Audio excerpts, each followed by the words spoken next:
Ai, consegui entrar. Amém, Senhor.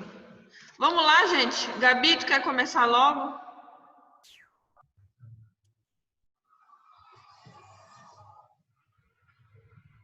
Ela já tá na sala?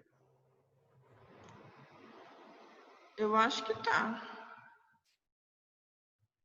Ah, não, Ela é não entrou. Gabriel. O Ela não Gabriel entrou, Monteiro que professor. tá, ainda não entrou. É.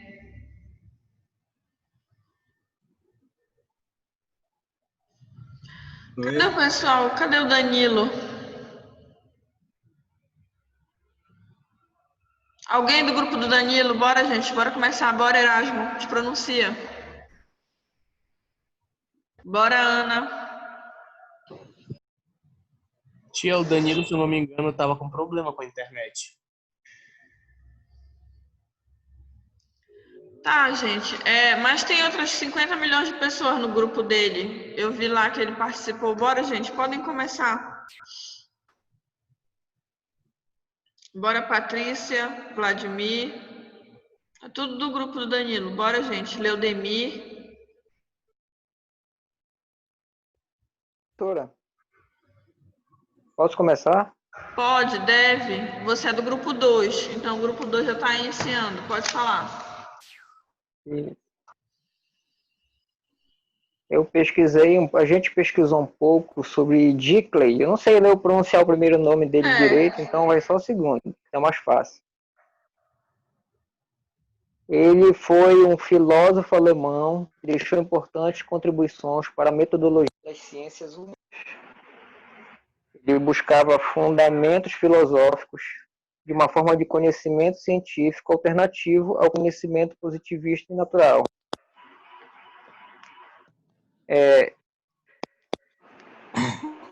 Para Dickley, as coisas e a própria vida deveriam sobrepor ao espírito. A história deveria buscar fundamentos na sistematização da cultura para alcançar a vida. Nesse sentido, concebe a história como condições de possibilidades históricas, como condições de possibilidades históricas que organizam o mundo, no mundo da cultura. Ele separava a ciência da natureza das ciências do espírito. E a hermenêutica se tornou uma metodologia da ciência humana para esse rapaz aí. Basicamente isso, professor. Tá, ok. Mais alguém quer acrescentar algo? Bora, Matheus. Manuela. E ele Cadê a dizia... Iris? Tá me Complemente. escutando? Tá me escutando, professora? Tô. E ele dizia que a hermenêutica era uma ciência da interpretação. E para ele defender esse ponto de vista dele, ele desenvolveu uma teoria da compreensão. Ele dizia que a hermenêutica era uma compreensão orientada por regras na linguagem. E assim, ele desenvolveu a ciência da compreensão. Tá bom? Ótimo. Mais alguém quer acrescentar algo?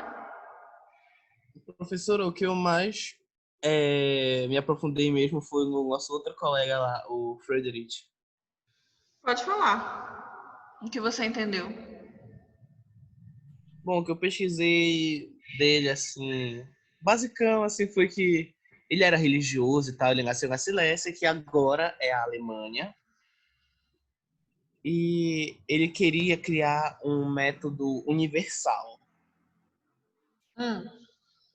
É um tipo de hermenêutica universal, um método de interpretação que fosse a base para as outras disciplinas, como a hermenêutica bíblica e geral. No geral não, legal. Aí, desculpa, tô nervoso. E ele não considerava ela um simples método, ele considerava uma arte de interpretação, que ia além da subjetividade, uma espécie de técnica. E ele acreditava que a melhor forma de interpretar um texto seria, primeiro, entender a gramática, a forma que o autor queria se expressar através do texto dele, e depois ele ia se aprofundar no ponto de vista do autor. Ele ia meio que se aprofundar no psicológico do autor que ele estava lendo ou qualquer livro. E ele criou assim os dois métodos conhecidos de interpretação dele, que é o método divinatório, que no caso, para interpretação, ele ia usar os conhecimentos gerais dele mesmo e sobre o ser humano. Já o outro método, que era o método comparativo, ele ia buscar comparar as obras com obras de outros autores. Só que eu entendi o seguinte, que esse último método comparativo se entrelaça com o que eu falei no começo, que ele deveria primeiro entender a gramática e depois o psicológico do autor, para ele estabelecer essa comparação. Certo. Agora que a Gabi conseguiu entrar. Quer acrescentar algo, Gabi? Eu passo para outro grupo.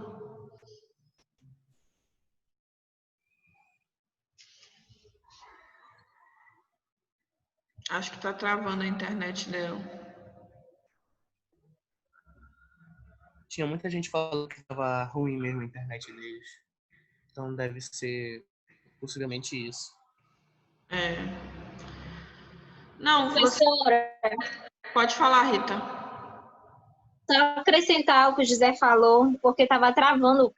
Enfim, internet, né? Sim. Eu não sei pronunciar o nome dele, ó, esse Dil alguma coisa. Não sabemos todos juntos. Pode falar. Pois é, o qual o José falou. Vou ler aqui o que eu escrevi, que a hermenêutica geral deveria ser capaz de estabelecer os princípios gerais de toda e qualquer compreensão e interpretação de manifestações linguísticas. Aí ele fazia a distinção entre compreensão divinatória e compreensão comparativa. A comparação. Peraí. Eu escrevi tão rápido que eu nem sei o que eu escrevi.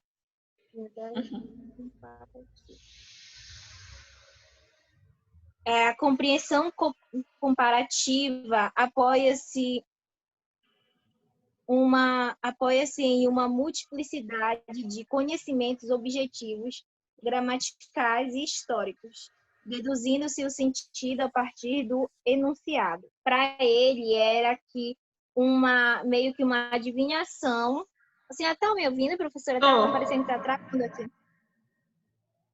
Uma adivinhação imediata ou apreensão imediata do sentido de um texto. Certo. Deu para ouvir? Apareceu travando. Não, deu para ouvir.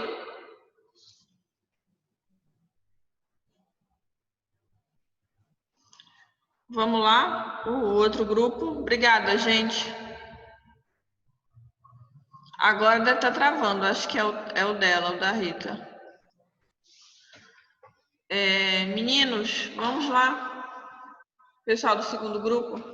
Pode começar, Patrícia.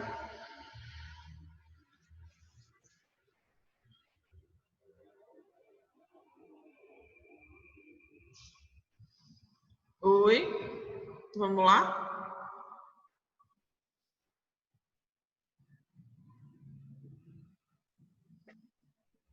Professora, eu fiquei com a parte do Heidegger, né? Pode falar o que você entendeu sobre ele. Heidegger, quando vai tratar da hermenêutica, ele fala da vida fática, ele fala do fato, que para ser relacionado, igual como seria para a botânica, trabalhar as plantas, trabalhar a hermenêutica seria o fato, seria a faticidade, né? Aí ele fala num trecho aqui, a interpretação é algo cujo ser é o ser da própria vida fática. Se chamarmos mesmo que mesmo que impropriamente a faticidade como objetualidade da hermenêutica, como as plantas são objetualidades da botânica, diremos que a hermenêutica, encontra-se em sua própria objetualidade, ou seja, como se as plantas, o que são e como são, fossem a botânica. A unidade do ser, que com isso se indica entre a hermenêutica e a sua objetualidade, situa a indicação, a realização e a apropriação da hermenêutica temporalmente antes, pelo que tange ao ser e, faticamente, o colocar em obra de toda a ciência. Certo. Mais alguém? Beleza. Danilo, acho que ele ia ficar com a parte do Hans, mas eu vou trabalhar um pouco o Hans e vou acrescentar um pouquinho a parte do Heidegger, que o meu colega acabou de falar. Bem, o Heidegger ele foi um grande crítico da filosofia tradicional, né? Ele defendia a ideia de que os filósofos tradicionais eles não compreendiam a essência do ser. Duas palavras que caracterizaram a filosofia do Heidegger foi ser e ente, né? O ser para ele é aquilo que precede a existência, né? E o ente era tudo aquilo que se apresentava de forma material e podia ser estudado pela ciência, de forma científica. O Heidegger, para ele, no caso, a interpretação, ela se funda existencialmente na compreensão.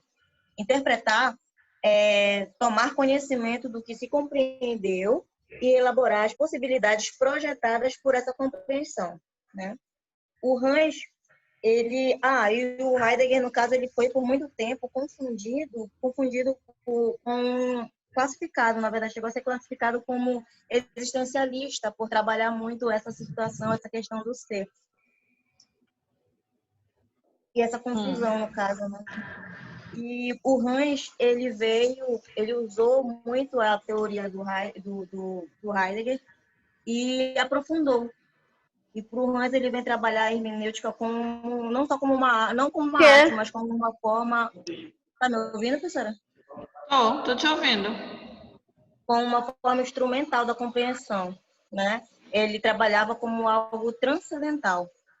Assim como Heidegger, que ele trabalhava a metafísica, né? Porque o que é físico é aquilo que existe, tudo que tu pode apresentar de forma material. A metafísica é aquilo inexistente, é o pensamento, é o raciocínio, é as ideias. Então, Heidegger ele trabalhava muito dessa forma. Ele via o ser como algo transcendental. E o Hans, como ele era incentivado pelas teorias de Heidegger, ele também via dessa forma. Porém, para Hans, como ele deu uma aprofundada a mais, ele colocou que a compreensão, ela não parte, já buscando para o lado do direito, a compreensão na hermenêutica, ela não parte do comportamento, mas ela parte do modo de ser do mundo daquele que analisa e interpreta. Deu para entender? Ótimo. Deu sim. Professora? Pode falar. Eu vou falar sobre Hans aqui um pouquinho. Segundo Hans, ele dizia que, tendo em vista a concepção ontológica da hermenêutica, há um sentido positivo em tal processo, pois permite assegurar o conceito a partir da coisa, ela mesma, evitando os possíveis enganos e desvio da pré-compreensão. Ressalta-se que não se trata de uma arbitrariedade, mas se verifica a legitimidade da opinião prévia e coloca-se em discussão. Pode-se alterar o sentido em discussão, definido por várias vezes, à medida que se estuda o texto. Ele fala-se também que o conhecimento adquirido tem por alicerce a pré-compreensão. Naturalmente limitada, mas a aquisição de novas informações, ela torna a sua possibilidade infinita, ou seja, constroem-se círculos concêntricos nos termos de Zanini, eu acho que é isso daí que se fala aqui no final. Certo. Mais alguém? É isso.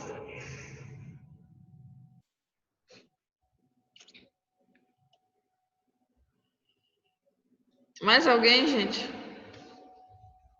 O Vladimir está acrescentando lá no bate-papo, professora, que ele está sem microfone. Certo, mas eu gostaria que alguém, se pudesse contribuir com o microfone, seria melhor. Mais alguém?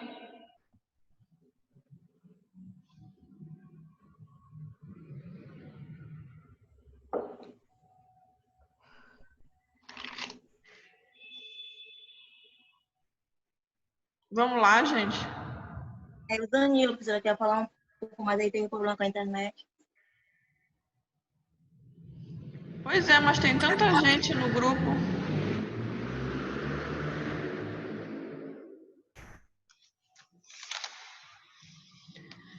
Cadê o Alain? O Diogo, o Eliábia, a Cecília, o Anderson, o Sidney. Cadê todo mundo?